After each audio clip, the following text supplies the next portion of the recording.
Hello, this is River Audio, and we are looking at a peculiar phenomenon. And some of you have asked about loudspeaker placement versus. So, when you have a pair of loudspeakers, and that's your couch, that's us sitting there enjoying the music.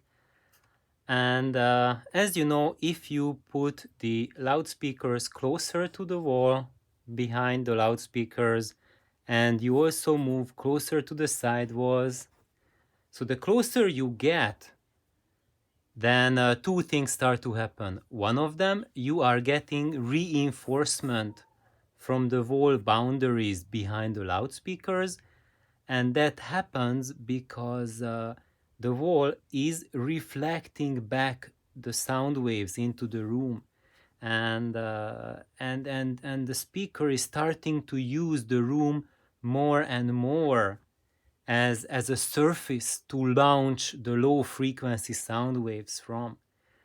And uh, and this means that you will get a stronger and stronger bass the more you go towards, basically towards the corner, but you will also get more and more interference between the wall and your loudspeaker.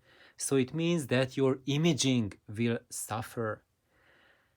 And now the big question is that if you have, let's say, this is the wall behind your speakers, and what happens when you put your drivers in the wall itself? So my question was that if the loudspeakers go closer and closer to the corner, to the back wall, then imaging is worse and worse. So then technically, if the loudspeakers, the driver is in the wall itself, then wouldn't it mean that the imaging is the worst ever? So actually, no, not at all. The reason for that is because when the drivers are in the wall, what happens is that the sound waves will start from the wall, and they will start getting bigger and bigger and bigger. So the ripples, the sound waves that your drivers create, this guy also same thing.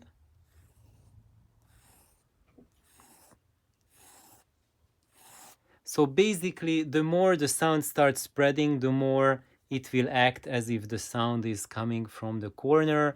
And for the shorter frequencies, shorter sound waves, it will be more and more pinpoint towards where the sound originates from at the axis of the driver.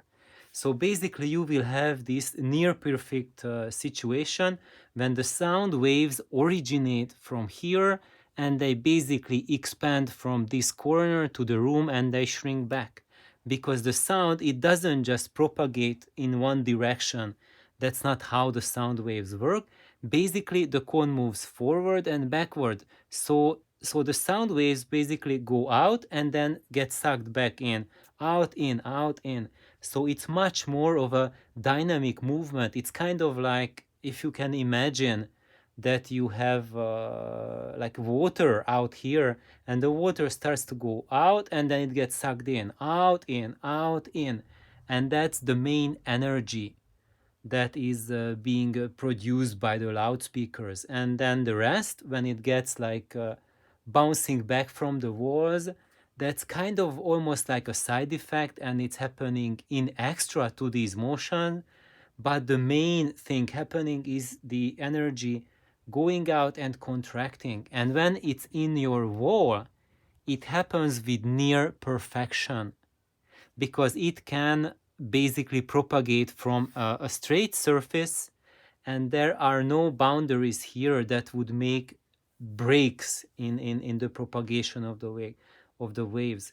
So now, if you have your loudspeaker drivers in the wall, that allows for the best low frequency control and extension, because the waves come out unhindered and uncompromised.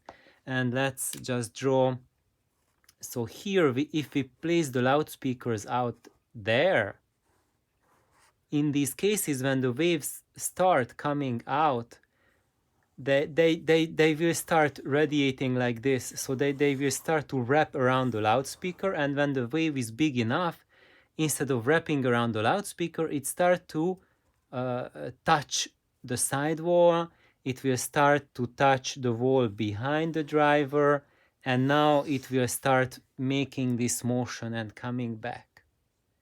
But that happens only for very low frequencies. When you have sound frequencies which are in the few hertz range, and those range is that's defined by your distance between the wall and the loudspeaker. In those ranges you have this wrapping around the loudspeaker, and then you have an incomplete wrapping and folding, and then when the frequency is long enough, then you have it basically reflecting from your wall. That's how normal loudspeakers with their normal positioning create the sound. And what else did I want to say? So let's look at, so there are these two things. One of them is that bass response will be the most optimal. You can use the most of the driver if it's in your wall. Of course, in this case, you have to deal with it that on the other side of the wall, the sound pressure will be just as big as inside your room. And if this place behind the wall, there needs to be another room. If that room is smaller than this room, actually there the sound pressure will be way higher than in your big room. So if you want to make, like, let's say like a home theater or movie theater installation, then this back room behind your main room, there the sound pressure will be, if it's like this small room compared to this big room, then it can be like even like 10 dB higher sound pressure levels in that small room compared to your big room. So that will be one consideration, is that you will need severe, very serious, hardcore soundproofing for that little room behind your main listening room.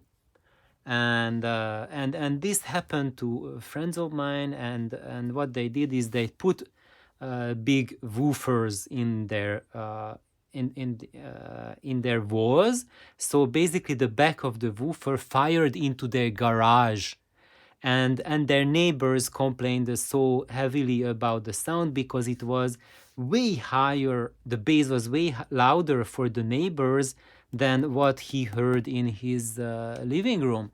So poor Francis, he had to shut it down, even though that was the best bass he had in his living room for his stereo system.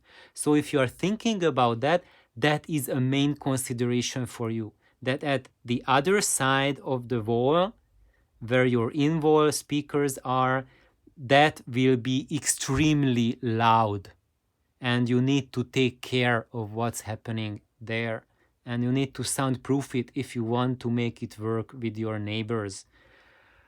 However, the second consideration when you put your drivers into the wall is that if they are mounted into the wall, you cannot adjust their position. It's fixed. So whatever problems there are in your room, you cannot correct it by changing the position of your source. So this is something that is a huge advantage of a cabinet that you have here, whether it's a narrow cabinet, or whether it's a shallow cabinet, or just a plain big cabinet. It doesn't matter what's its size. The main advantage of a standalone loudspeaker cabinet is you can position it, you can change the angle if you need to, so it can fire in this direction. You can move it back and forth, and you can find the optimal position and optimal angle for the driver so that it will work best with your room. And why is this so important? This is so important because when you have your amplifier and your source of music, and your interconnect cables connecting them, and your power cord, I mean your speaker wire going here, your power cord plugging to the wall. Any element you change, the optimal position and toe in of the loudspeakers changes as well. So if you want to get the best out of your system, after each and every change you do, whether it's your source, whether it's your any part of the cabling, including the power cord, even power conditioning falls into this area. After you do anything, you have to reposition your loudspeakers. And if you have loudspeakers, you can do that. If they are built in the wall, you cannot reposition them because you have to tear down your wall and rebuild it each time. And it's not a possibility. You cannot do that. So that's something you need to be aware of.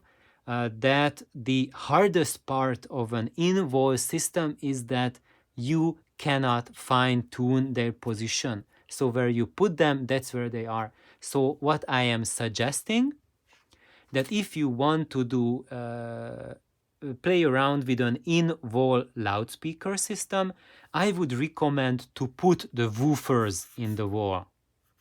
If you have the ability to seal this little room, the second room where they are backfiring, and soundproof it enough so the sound pressure there will not be a problem and it won't escape. You basically have to perfectly, hermetically seal that room behind. And then for the woofers, you have perfect bass reproduction. So if you want the ultimate subwoofer, this is the ultimate subwoofer. In the wall, having a little chamber behind it, and then you can make your subwoofers extremely efficient. This way you can make easily like 95 dB to 98 dB per watt meter. So like 98 dB per watt meter efficient subwoofers you can make with this layout.